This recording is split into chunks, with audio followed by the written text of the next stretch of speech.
तो चलिए आज सीधे चरक संहिता के वाजीकरण पाद के आक्षीरकाक्षीरकम अध्याय पर आते हैं। इसमें कुछ बड़े दिलचस्प योग हैं ना। पहला वाला जो है अपत्यकरी षष्ठीकद गुटिका, नाम ही काफी है। हाँ बिल्कुल, अपत्यकारी मतलब संतान देने वाली। ये एक बहुत महत्वपूर्ण वाजीकरण योग है। तो इसे बनाते कैसे हैं ये गुटिका, मतलब गोलियां? हाँ, गोलियां। देखिए, विधि थोड़ी लंबी है, ध्यान से सुनने वाली है। सबसे पहले लेते हैं षष्ठिक शाली। ये साठी चावल होते हैं ना, वो।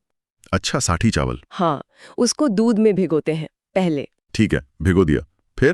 फिर उसी दूध के साथ, मतलब दूध फेंकना नहीं है, उसी के साथ एकदम बारीक पीस लेते हैं, जैसे चटनी पीसते हैं ना, वैसा। ओके, एक लेप जैसा बन गया होगा। बिल्कुल। अब इस लेप को, इस पीठी को एक साफ कपड़े में डालते हैं और निचोड़ लेते हैं। पोटली बनाकर? हाँ, ताकि रस निकल आए। हाँ बिल्कुल। उसका रस निकालना है। अब ये जो रस निकला, इसमें 2 चीजों का पाउडर मिलाते हैं, गोक्षूर का और आत्मगुप्ता बीज का। कौंच बीज भी बोलते हैं इसे। अच्छा, गोक्षुल और कौंच बीज, ये तो सुने हुए नाम है, वाजीकरण के लिए काफी इस्तेमाल होते हैं। हाँ, ये बहुत कारगर माने जाते हैं। तो ये चूर्ण उस रस में मिला दिया। अब इसे उबालना है। ठीक है, अब इसे पकाएंगे। लेकिन सिर्फ इससे नहीं, उबालते समय इसमें एक खास काढ़ा भी डालते हैं। काढ़ा इसी वक्त? किन चीजों का? हाँ जी, इसमें बहुत सी जड़ी बूटियां हैं। सुनिए, माश यानी उड़द, बला, मुद्गपर्णी, माशपर्णी, ये सब ताकत देने वाली हैं। फिर है जीवनी गण की औषधियां, जीवक, ऋषभक, रिद्धि, काकोली। ये शरीर को मतलब अंदर से पोषण देती हैं। पोषण देने वाली। और साथ में यष्टि मधु, शतावरी, विदारी कंद, गोक्षुर, फिर से द्राक्षा यानी मुनक्का और खजूर, इन सब का काढ़ा बनाकर उस रस में मिला देते हैं। अरे बाप ले, ये तो पूरी लिस्ट है। मतलब चावल दूध का रस, उसमें गोक्षूर, कौंच और फिर ये इतनी सारी चीजों का काढ़ा। इसको कब तक उबालना होता है? इसको तब तक उबालते हैं जब तक ये खूब गाढ़ा ना हो जाए, लगभग आधा ठोस, सेमी सॉलिड जिसे कहते हैं ना, वैसा। अच्छा, काफी गाढ़ा हो जाता होगा। हाँ, सोचिए कितना सत्व आ जाता होगा इसमें। बिल्कुल, पर आपने तो गुटिका कहा था। गोली? ये तो अभी लेप जैसा है। हाँ, अभी काम बाकी है। जब ये गाढ़ा हो जाता है ना, तब इसमें कुछ और चीजें मिलाते हैं पाउडर फॉर्म में। अच्छा, और क्या? इसमें डालते हैं वजगंधन यानी अश्वगंधा, माश, फिर से वही षष्टिक शाली चावल और गेहूं का आटा या चूर्ण कह लीजिए। ये सब बांधने के लिए और पौष्टिकता बढ़ाने के लिए। बिल्कुल। और फिर मिठास के लिए इसमें डालते हैं शहद और शक्कर। शहद और शक्कर, ठीक है। हाँ, और आयुर्वेद में शहद सिर्फ मीठा नहीं है, ये योगवाही है, मतलब दवा के असर को ठीक जगह पहुंचाता है। अच्छा, ये बात है। तो अब इस पूरे मिक्सचर की छोटी छोटी गोलियां बना लेते हैं। बन गई गोलियां। अब एक आखिरी स्टेप, इन गोलियों को शुद्ध घी में तलते हैं। घी में तलते हैं? अरे वाह। हाँ, इससे ये खराब नहीं होती जल्दी, और घी के अपने गुण भी जुड़ जाते हैं, पाचन भी ठीक रहता है। कमाल है, मतलब कितनी लचीले विधि है। अच्छा, अब ये बताइए, इसे लेना कितना है? इतनी सारी चीजें हैं, कोई ज्यादा ना खा ले? ये बहुत जरूरी सवाल है। आयुर्वेद की यही तो खास बात है, मात्रा सबके लिए फिक्स नहीं होती। ये निर्भर करती है व्यक्ति के अग्नि बल पर। अग्नि बल मतलब डाइजेशन पावर, पाचन शक्ति। हाँ, बिल्कुल वही। किसी का हाजमा तेज होता है, वो ज्यादा पचा लेता है, किसी का कमजोर होता है, उसे कम चाहिए। तो ये वैद्य ही तय करता है देखकर कि मरीज की ताकत कैसी है, पाचन कैसा है। अंदाजे से नहीं लेना चाहिए।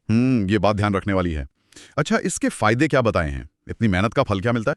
थोड़ा रुककर, चरक संहिता में कहा गया है कि इसके सही तरीके से सेवन करने पर, मतलब विधि पूर्वक लेने पर, बूढ़ा व्यक्ति भी संतान पैदा करने लायक हो सकता है। अच्छा। हाँ, और यौन शक्ति इतनी बढ़ जाती है कि मैथुन के समय थकावट नहीं होती। ये असल में वाजीकरण चिकित्सा का एक बहुत अच्छा उदाहरण है। इसका मकसद सिर्फ इच्छा बढ़ाना नहीं, बल्कि पूरे शरीर में ओज, बल, ताकत भरना है, ताकि व्यक्ति स्वस्थ रहे और स्वस्थ संतान पैदा कर सके। वाकई अद्भुत। मतलब ये सिर्फ एक पहलू पर नहीं, पूरे शरीर पर काम करता है। अच्छा, ये तो ही गुटिका की बात। इसी अध्याय में आगे वृश्चिक क्षीर का भी जिक्र है। क्षीर मतलब दूध, तो ये दूध वाला योग है। हाँ जी, बिल्कुल।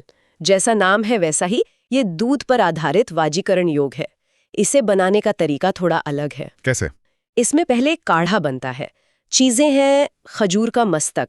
खजूर का मस्तक वो क्या होता है? पेड़ का जो सबसे ऊपर का नरम हिस्सा होता है ना, वो। साथ में खजूर का फल, क्षीर का कोली, एक बूटी है, शतावरी, मुलेठी, मुनक्का और कशिक्षुक, ये शायद कौंच बीज जैसा ही कुछ है। इनकी मात्रा यहाँ अंदाजा दिया है। ये सब चीजें लगभग एक एक पल लेनी है। पल मतलब मान लीजिए करीब 40-50 ग्राम। ठीक है। और पानी लेना है एक आधक। आधा काफी होता था, लगभग 4-5 लीटर समझिए। अच्छा, तो इतने पानी में ये सब डालकर उबालना है, कब तक? इनको पानी में तब तक उबालना है धीमी आंच पर जब तक पानी सिर्फ चौथाई न रह जाए, एक हिस्सा। यानी करीब 1 लीटर या उससे कम पानी बचा, सारा अर्क आ गया होगा उसमें। बिल्कुल। अब आता है दूध का काम। इस गाढ़े काढ़े में एक प्रस्थ दूध मिलाते हैं। प्रस्थ भी एक माप है, वो भी करीब 1.25 लीटर मान लीजिए। अच्छा, काढ़े में दूध मिला दिया, फिर इस दूध और काढ़े के मिक्सचर को दोबारा उबालते हैं। फिर से उबालना है? अरे वाह, कब तक? इसे तब तक उबालते हैं जब तक सारा पानी वाला हिस्सा उड़ जाए और सिर्फ दूध वाला गाढ़ा पदार्थ बचे।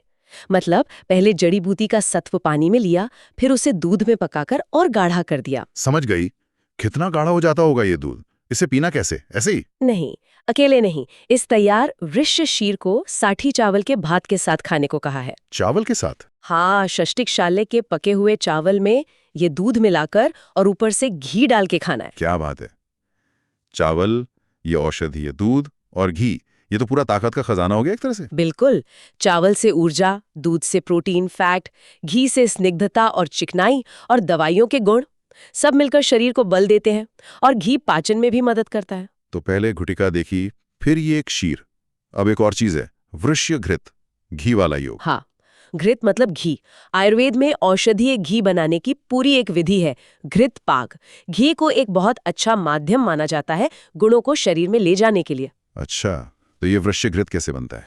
इसके लिए पहले कुछ जड़ी बूटियों का कल्क बनाते हैं। कल्क मतलब? कल्क यानी ताजी जड़ी बूटियों को पानी के साथ पीस कर बनाया गया लेप, पेस्ट जैसा। ठीक है, कौन सी जड़ी बूटियां हैं इसमें? इसमें है जीवक, ऋषभक, मेदा, ये जीवनी गण की खास औषधियां हैं।